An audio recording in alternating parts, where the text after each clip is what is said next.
দর্শক, জীবনের গল্প অনুষ্ঠানে আপনাদের স্বাগত জানাই। লোকটি পরম মমতায় ছেলেটির পায়ে ব্যান্ডেজ পরাচ্ছেন। ঠিক আছে, ভাইয়া, কি হয়েছে তোমার? কি হয়েছে তোমার পায়ে? ও, তুমি থাকো কোথায়? এই মসজিদের কোণায়। ও, তো এই ভাইয়ার কথা কি করে জানলে? এখানে যে চিকিৎসা করা যায় এটা জানলে কি করে? আমরা আগে তো পড়িনি। ও, তুমি এখানে পড়ো? জানা গেল ছেলেটি এখানকার স্ট্রিট স্কুলের ছাত্র। কিন্তু আমি একটা বড়ি দিতে চাই, কিন্তু তোমার আম্মাকে দিতে চাইলাম, হ্যাঁ, কারণ এটা অনেক দামি দামি ওষুধ।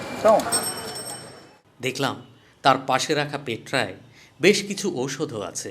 বোঝা গেল এই চিকিৎসা সেবা এবং ঔষধ সবই বিনে পয়সায়। আমি বিস্ময়ের সঙ্গে লক্ষ্য করলাম আমাদের সমাজে প্রিয় নাতি যেমন তার প্রিয় দাদুর গলা জড়িয়ে ধরে ভালোবাসা প্রকাশ করে কিংবা কোনো আবদার করে, এবং দাদুও ভালোবাসার সঙ্গেই প্রিয় নাতির আদর আবদারের জবাব দেন। কোন দূরদেশ থেকে আসা এই সাদা চামড়ার মানুষটিও এমনই আপনভাবে ছেলেটির আদর আবদার ভালোবাসার সঙ্গে পরম মমতার সঙ্গে উপভোগ করছেন। এই মানুষটির সম্বন্ধে জানতে আমি দারুণভাবে উৎসাহ বোধ করি। আমার কোন হ্যাঁ, আমি ভয় করি, কারণ এটা অনেক দামি, তো বুঝতে পেরেছো? কোন মানুষটির নাম লুসিও বেনিনাতি, বাড়ি সুদূর ইতালি। তিনি পড়াশোনা করেছেন ইলেকট্রিক্যাল ইঞ্জিনিয়ারিংয়ে, কিন্তু ইঞ্জিনিয়ার হিসেবে পেশাগত জীবনে প্রতিষ্ঠা লাভের আকাঙ্ক্ষার চাইতে দুস্থ মানুষের সেবার কাজটি তাকে বেশি আকর্ষণ করেছে। তাই ইউরোপের উন্নত জীবনের হাতছানি ফেলে বাংলাদেশের পথশিশুদের সেবায় তিনি আত্মনিয়োগ করেছেন।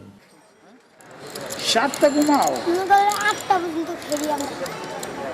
চোখ পারিছি। আচ্ছা, তারপর ঘুমোতে কেউ তো 3টার সময় আজানের আগে? সত্যি? এই তো ভোরে ঘুমতে কেউ তো কি লিগা? সুবিধাবঞ্চিত অসহায় শিশুদের শিক্ষা এবং চিকিৎসা সহায়তা দিতে তিনি গড়ে তোলেন পথশিশু সেবা সংঘ নামে একটি স্বেচ্ছাসেবী সংগঠন। রাজধানীর কাওরান বাজার, কমলাপুর, নিউ মার্কেট, সদরঘাট, গাবতলী সহ বিভিন্ন স্থানে আছে এই সংগঠনের সেবা কার্যক্রম। এর মধ্যেই তার প্রায় পুরো সংসার। এর এক দেয়ালকে উনি বলেন গির্জা। আবার এই গির্জায় আছে বিভিন্ন ধর্মের সহাবস্থান। আরেক পাশে আছে একটি বাক্স। এই বাক্সটির ভেতর আছে তার প্রয়োজনীয় জিনিসপত্র। এই আপনার সংসার? আচ্ছা, খুব সুন্দর, খুব সুন্দর। মানে আমি দেখলাম যে এইটুকু অল্প জায়গার মধ্যে একটি বড় সংসার সাজাতে হয়, সেটা শিখলাম আপনার কাছ থেকে দেখে। আচ্ছা, ঢাকনা লাগালে এটি একটি সিঙ্গেল খাট, এর উপর তিনি ঘুমান। এটিকে তিনি বলেন তার বেডরুম। ওপাশে আছে একটি বাঁশের কিচেন র্যাক, এর মধ্যে নানা জিনিসপত্র। এটিকে তিনি বলেন তার কিচেন রুম। আর নিচের এই বসার জায়গাটিকে তিনি বলেন তার রিডিং রুম। ঠিক আছে। আমি শুধুমাত্র এখন আপনি বিকালে ওই যে বাচ্চাদের মধ্যে আসবেন না, আমরা বাচ্চাদের খুবই রেসপেক্ট করি, তাই মানে আমরা বাচ্চাদের বলবো না তুমি এরকম করো, তুমি মানে মানে ন্যাচুরাল। 8 ফিট বাই 6 ফিটের এই ঘরটিতে তিনি আবার দোলনাও লাগিয়েছেন। প্রয়োজন মতো তিনি এখানে শুয়ে দোল খান, আবার পড়াশোনাও করেন।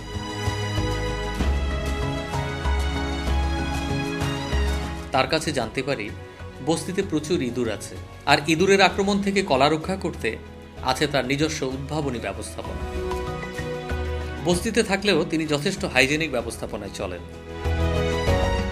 আপনি একটি উন্নত দেশের মানুষ, আবার উন্নত ইউরোপের একটি দেশে আপনি পড়াশোনা করেছেন, অথচ আপনি বাংলাদেশে এসে এরকম একটা বস্তির একটা ছোট্ট ঘরে আপনি আছেন। তো এটা কিভাবে আপনি আপনার জীবনে এটা সম্ভব করলেন? আমার অনেক কিছু ছিল, অনেক প্ল্যান ছিল, হ্যাঁ, এমনকি আমি মনে করলাম আমি বিয়ে করব, আমার একজন গার্লফ্রেন্ড ছিল।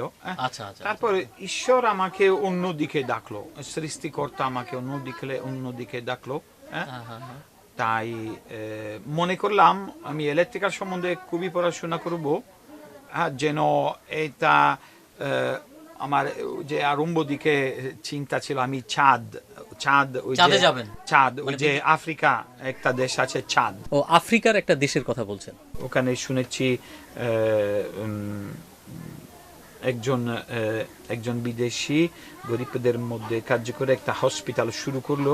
ওই হসপিটালের কারণে ওই যে জেনারেটর, ইলেকট্রিসিটি উৎপন্ন করার জন্য জেনারেটর প্রয়োজন, এইসব ব্যাপারে আমি মনে করলাম ওই যে আমার আহ্বান এটা দিয়ে আসলো। আমি ইলেকট্রিক্যাল সম্বন্ধে জানি, আমি ওখানে যাব যেন ওই হসপিটালে ইলেকট্রিসিটি পেতে পারে এবং সেবা করতে পারে। মানে আমার উদ্দেশ্য ছিল সেবা করা। ঢাকায় কাজ শুরু করলেন কবে থেকে? 2005 কাজ শুরু করেছি, কিন্তু এমনি ব্যক্তিগতভাবে কয়েক বন্ধুর সাথে। তাই কি করব, অন্য অর্গানাইজেশনের কাছে যাব, এই চিন্তা ছিল। অন্য অর্গানাইজেশনের কাছে যাব না আমরা নিজেরা করব। তারপর শেষের দিকে আমরা চিন্তা করেছি 2007 এপ্রিল মাস 27 তারিখ আমরা চিন্তা করলাম আমরা বানাবো কি এনজিও না, আমরা এনজিও বানাবো না। আমরা দেখাতে চাই বাংলাদেশদের উদারতা। হ্যাঁ, আমরা দেখাতে চাই বাংলাদেশ মানুষ ওই যে গরিবদের জন্য কিছু করে। হ্যাঁ, বাংলাদেশ মানুষ ভালো অর্গানাইজ করতে পারে। অনেক কোম্পানি যেমন প্রাণ কোম্পানি, স্কোয়ার কোম্পানি, কোনো বিদেশি নেই, মানে তারা পারে, তারা বিজনেস পারে, সেবা করার জন্য পারে না কেন? হ্যাঁ, অনেক অর্গানাইজেশন আছে যে সেবা করে, বাংলাদেশ অর্গানাইজেশন, কিন্তু বিদেশি থেকে সাহায্য নেয়, টাকা পয়সা সাহায্য, আইডিয়া সাহায্য। ওই যে এটা, এই যে পথু শিশু সেবা সংগঠন অর্গানাইজেশন যে আমরা বানাইলাম, আমাদের নিয়ম আছে লিখিতভাবে, আমরা বিদেশি টাকা পয়সা নিতে পারি না। হ্যাঁ, বাংলাদেশের মানুষের উদারতাটাকে আপনি বড় করে তুলে ধরতে চান এবং বাংলাদেশের মানুষের অংশগ্রহণে বাংলাদেশের মানুষের সেবা করতে চান। এটা খুবই ভালো, আমার শুনে খুবই ভালো লাগলো। তো আপনাদের এই অর্গানাইজেশনে তো এটা তো যেহেতু মানে ভলান্টারি অর্গানাইজেশন, সবাই স্বেচ্ছাসেবী ভিত্তিতে এখানে কাজ করে, কেউ বেতন পায় না নিশ্চয়ই। তো আমরা ভলান্টারিদের মুখ থেকে, আমরা এখন এই যে পথু শিশু সেবা সংগঠন প্রায় 7 বছর, হ্যাঁ, তাদের মুখ থেকে, ভলান্টারিদের মুখ থেকে এই কথা, এই অভিজ্ঞতা আমরা শুনি। হ্যাঁ, আমি এই বাচ্চাদের সেবা করে আমি খুবই আনন্দ পাই। হ্যাঁ, আমি এই বাচ্চাকে সেবা করে আমি আমার জীবনে উদ্দেশ্য পাচ্ছি। ধন্যবাদ লুসু ভাই, ধন্যবাদ কিচ্ছু নেই। হ্যাঁ, কিন্তু তাই আমি বুঝতে পেরেছি যে আল্লাহ আমার কাছ থেকে এই যে সেবা চায়, এবং আমি মানুষকে সেবা করার জন্য সুযোগ দেই। আমরা এই স্লোগান বলি, মানুষকে সুযোগ দিতে হবে। তো এখন আপনি মানুষের জন্য কিছু বলতে চান? আসুন সেবা করতে আসুন। হ্যাঁ, আপনাদের সময়ের মধ্যে 2 ঘন্টা, আমরা চাই 2 ঘন্টা, মাসে 2 ঘন্টা সেবা করতে আসুন, বাচ্চাদের সেবা করতে আসুন। ওই 2 ঘন্টার মধ্যে আপনি অনেক আনন্দ পাবেন আপনার জীবন যাপন করার জন্য। এই যে এক পর্যায়ে আমরা তাকে স্টেশনের ভেতর এক কোণায় যখন আবিষ্কার করলাম, দেখি তিনি ঝাড়ু হাতে ধুলো ময়লা পরিষ্কার করছেন। একটু পর এখানেই আসতে শুরু করলো শিশুরা। শুরু হলো পথ শিশু সেবা সংঘের সেদিনের কার্যক্রম। পথশিশুরা আমাদের সমাজের একটা অংশ, এবং আমি নিজেও একজন পথশিশু হতে পারতাম, এবং এটা আমি ফিল করি, কারণ আমিও এরকম একটা ব্রোকেন ফ্যামিলি বা এরকম একটা ভায়োলেন্স পরিবারের মধ্যে ছিলাম। আমার কাছে মনে হয়েছে আমার বাড়ির পাশে যদি কোনো রেল লাইন থাকতো, তাহলে আমিও আজকে এরকম পথশিশু হতে পারতাম, কিন্তু আমার হয়তো সেই সুযোগটা ছিল না, যার কারণে আমি আসলে আজকে এখানে এসেছি, আমি আজকে পড়াশোনা করতে পেরেছি। এবং সেই দৃষ্টিকোণ থেকে আমার মনে হয়েছে যে আমার নিজেরও ওদের প্রতি একটা মানে কি বলা যায়, দায়বদ্ধতা আছে ওদের জন্য কাজ করার জন্য, এবং ওদেরকে আমি এটা বোঝানোর সবসময় চেষ্টা করি যে তোমরাও আমার মতো হতে পারো। পৃথিবীতে কয়টা রঙ আছে কে বলতে পারে? তোমাদের মধ্যে কেউ আছে যে 10 টাকা দেখেছে? কি রঙ?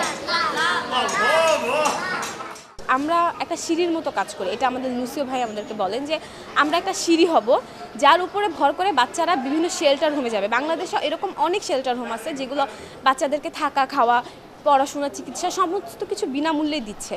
তো আমরা ওই সিঁড়িটা হওয়ার চেষ্টা করি, যেই সিঁড়িটা দিয়ে বাচ্চারা হেঁটে হেঁটে ওই শেল্টার হোম পর্যন্ত পৌঁছাবে। আমার নাম মোহাম্মদ জাকির হোসেন, আমি এখানে পাপ্পুন বেশি আর এখানে প্রতি মঙ্গলবার আসি, পড়াশোনা করি। তারপরে আমার বাবা কার্টুন কিনে, আমার মা বাসা বাড়ি কাম করে। আমার 2 বোন আছে, ছোট বোন 2 বোন। আমি ওখানে পড়াশোনা করাই আর আমি আমার একটা স্কুল আছে, আমি কোচিং করে আর পড়ি। আমরা তো এক একজন এক এক ফ্যামিলি বিলং করি, কিন্তু ওরা তো পথশিশু, ওদের কথা আমাদের সমাজের মানুষের ভাবা উচিত, সেই তাগিদ থেকেই আমি করি।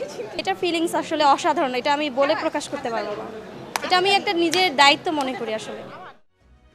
তিনি এক শিশুর শুশ্রূষায় ব্যস্ত হয়ে পড়লেন, আর শীতের বিকেলে সূর্যের আলো কমতে শুরু করল।